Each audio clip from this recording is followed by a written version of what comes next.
You can incubate a lot of either negative things or positive things in sleep. This is getting too easy. Just sleeping sadhana. So coming awake to an alarm bell with a sudden start is not the best way to do your life.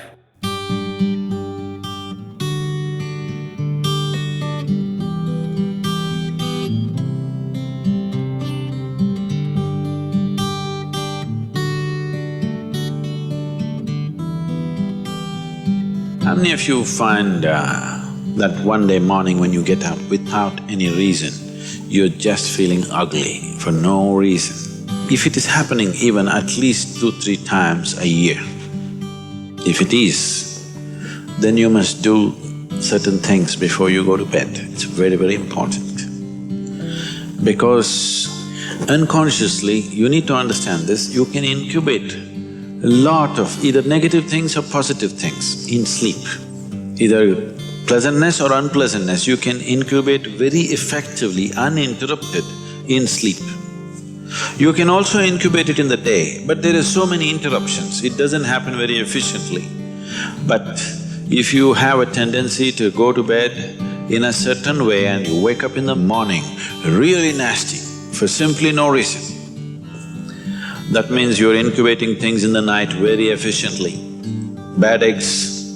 This is not just about psychological disturbances, it can cause major physiological problems over a period of time. It's important that you eliminate these things from your life.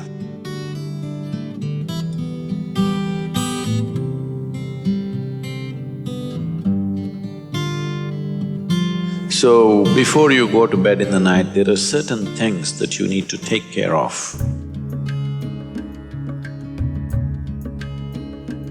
It's best if you're eating meat and other kinds of meals, you eat at least 3 to 4 hours before you go to bed. The digestion is over.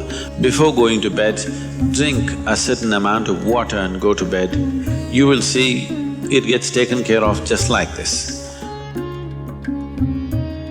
One simple thing can be just a shower. Always to shower before go to bed, it'll make a lot of difference. In this weather, maybe cold showers are difficult, so you go for lukewarm showers, don't go for hot showers in the night. Go for lukewarm showers, it makes you alert. So you will think, oh, I cannot sleep. It doesn't matter, you will sleep 15-20 minutes or half an hour later, but you will sleep better because it will take away certain things. When you shower, it is not just the dirt on the skin that you're taking away. Have you noticed if you're very tense and anxious, whatever, just a shower, you came out, it feels like almost the burden has been taken away from you? Have you not noticed this? So it's not just about washing the skin, a whole lot of things happen when water flows over your body. This shower is a very rudimentary buddhi shuddhi because over 70% of your body is actually water. If you run water over it, a certain purification happens, which is beyond cleaning the skin. One more thing if you want to do, you just light an organic oil lamp, a cotton wick, some oil, anything. What do you use here? Normal cooking oil. Linseed oil, rice bran oil or sesame oil, what do you have? Olive oil, fine.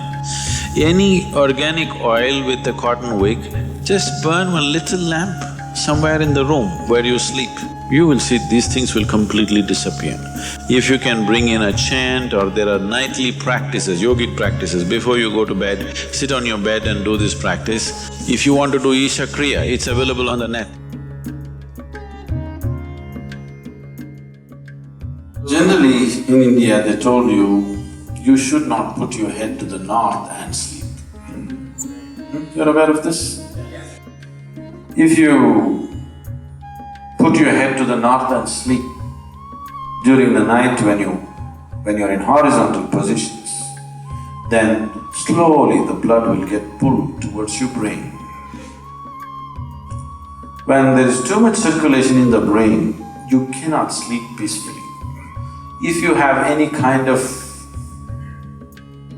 inherently weak aspects in your brain, or if you're of old age, you could die in your sleep. One can have hemorrhage because extra blood is trying to enter the brain, where the blood vessels are hair-like. Something extra is being pushed because of the magnetic pull. When you're in a vertical position, this is not so. The moment you become horizontal, this pull on the head is so strong that slowly the blood tries to move towards the brain. So to avoid this is true only in the northern hemisphere. If you go to Australia, you should not put your head to the south. If you're in India, you should not put your head to the north. You can put it any other way, it's okay. Keep this in your mind, that you are truly a mortal, okay? Not in words, really. You could fall dead right now.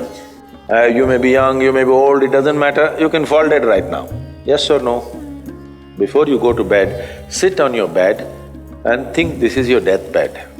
You have just 1 more minute to live. Just look back and see, what you have done today, is it worthwhile? Just do this one simple exercise. And you don't know when it really happens, whether you'll be sitting on your deathbed or lying in a hospital, all kinds of things sticking into you. Who knows how it'll happen? But enjoy this every day, that you will sit on your deathbed, look back and see, today, the way I've handled these 24 hours, is it worthwhile? Because now I'm dying. If you do this, you will live a worthwhile life, believe me.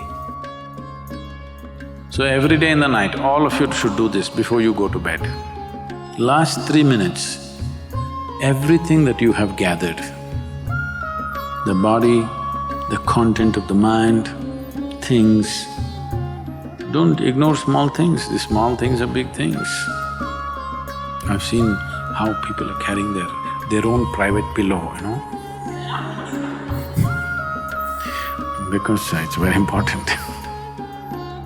So, your pillow, your footwear, if you have relationships, everything that you have gathered, keep it aside, sleep. If you sleep in that condition, you will wake up with much more light, with much more energy, with much more possibilities than you have imagined possible. Just sleep as life, not as a man, not as a woman, not as this and that. Keep everything down, simply. See, this is getting too easy. Just sleeping sadhana. At least this you must do.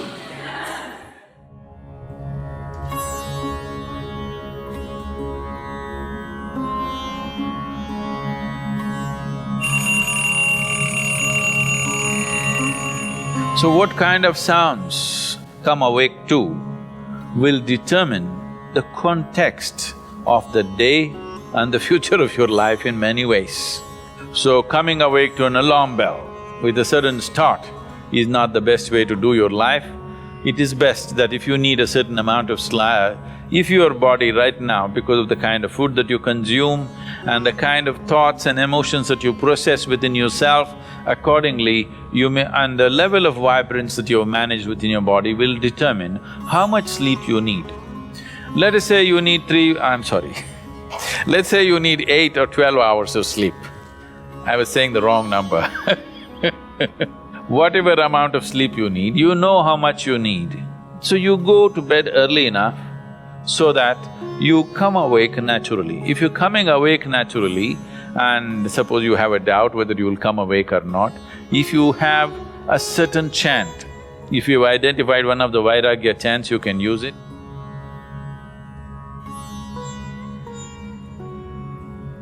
Physiologically, one important aspect of you is your heart, the pumping station for your blood circulation, which pumps life across the body. If this one thing doesn't happen, nothing happens. This starts from left side. So we told you, in India they have told you, when you wake up, you must roll to your right side and get up. Have they? Left side, if you roll and get up, bad things will happen to you. Did they tell you? Bad things are not about that.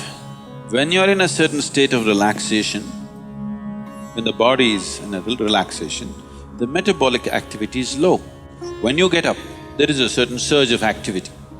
That's why they told you in India, see, all these things are built into your life which you're throwing away. The whole science of living has been built into your life. They told you in the morning before you wake up, you must rub your hands together and see like this, huh?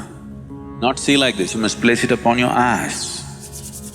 You do this, you will see God. It's not about seeing God.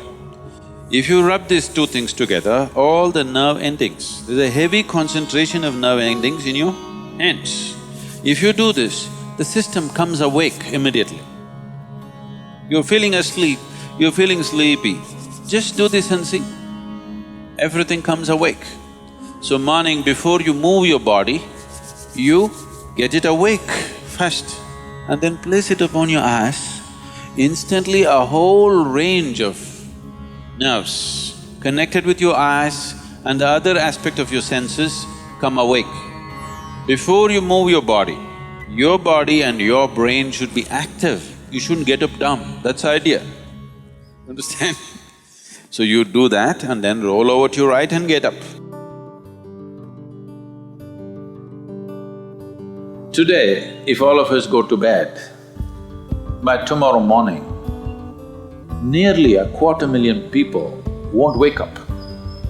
Natural death in the world. Suppose you wake up tomorrow, you guaranteed? Have you come with a guarantee card? No guarantee card. So suppose you wake up, let's say. Just do this much, I'm telling you, this is a simple first step to your spiritual process. Tomorrow morning, when you come awake, check, you really awake or you dead? If you're awake, it needs at least a little celebration. You don't have to get up and dance, at least you can smile, still on. 250,000 people died. They were like you and me, poof, they went off, isn't it? Wherever you look, they're not there. Here I am still, alive. One big smile, will you? I'm talking management, you know. Then if 250,000 people died, at least 3 to 5 million people lost somebody who's dear to them. You check those 3, 4, 5 people who matter to you, all of them alive today. One more big smile. Hello? Will you or not? Alive. If suppose right now, we put a gun to your head, will you think it's a relief? No. You'll be terrorized, isn't it? So that's how precious it is to be alive, isn't it so? That's how precious it is for you to be alive. So tomorrow morning, 250,000 people died overnight, but you're still alive. Does it not at least deserve a big smile, I'm asking you? And all the people who matter to you are all alive today. One more big smile?